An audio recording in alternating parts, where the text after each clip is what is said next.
yeah, I would say that I am sexually attracted to some kids, but I've been completely swept up in it. It's taken over my life, sort of thing. Um, This is the Scarcity Studios YouTube channel. Please don't forget to like, comment, share and subscribe. AI technology has advanced a lot in the last few years, and it was only a matter of time before this would be used in crimes and also by paedophiles. Safeguarding is in place with a lot of AI developers to try to stop people being able to manipulate the technology to take advantage of it, like this man has done today.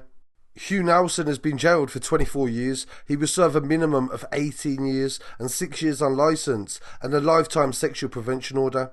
An investigation into him revealed that he was getting sexual gratification from turning real, normal images of children into computer-generated child abuse images. Hugh Nelson from Bolton pled guilty at Bolton Crown Court on the 9th of August 2024 to 11 child sex offences, and he'd already pled guilty to 5 others in July 2023.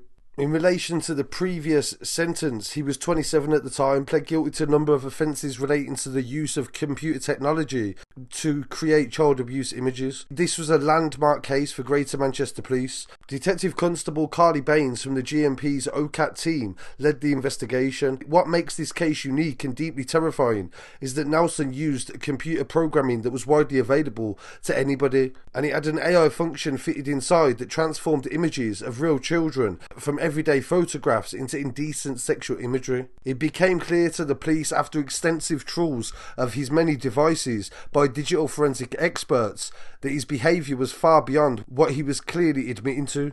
This was a landmark case nationally. As technology continues to develop, grow and become more frequently used, we've worked incredibly close with several teams, including national units and the prosecutors, to find anybody that is misusing it and prosecute them. This investigation is a continuation of how policing and criminal justice partners are constantly broadening their capabilities to deal with new technologies as they emerge. They will try to protect children as much as they can. Following the second set of charges, there was an interview that has now been released, and some of this content may be disturbing to some viewers, but it admits Hugh Nelson's depraved activities and also his mindset. Got worse in nature as I've continued with them,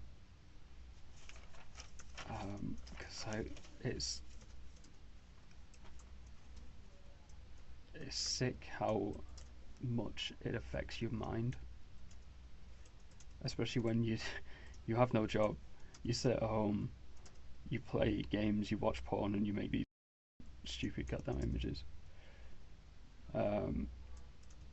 My mind is very corrupted and warped. It can just be images of them posing fully clothed to hardcore rape images.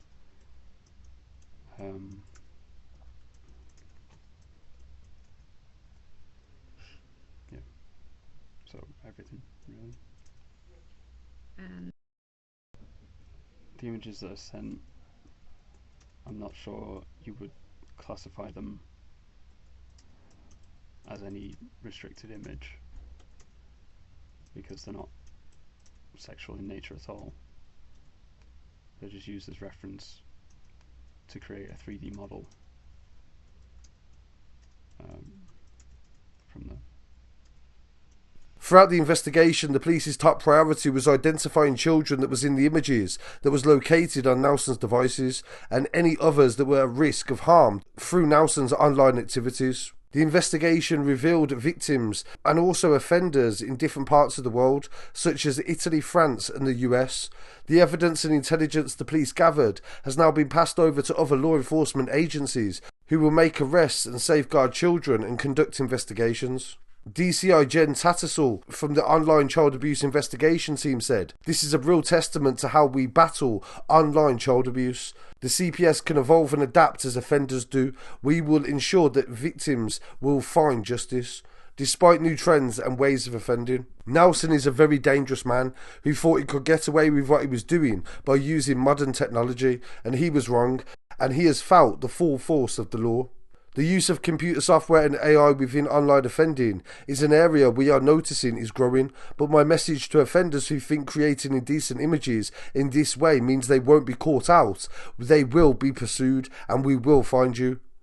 Hugh Nelson was offending on the clean web, not the dark web, as it's so often the misconception with online sexual abuse. It's important that parents are aware of cases like this and they can educate themselves on the threats that are posed online and take appropriate action to safeguard their children. This story is shocking, and it definitely goes to show how fast moving technology is and how people will use it if they can, in ways that they shouldn't. So I look forward to hearing what the viewers have to say on this story, and please leave a comment below, and don't forget to follow on social media as well at Scarcity Studios.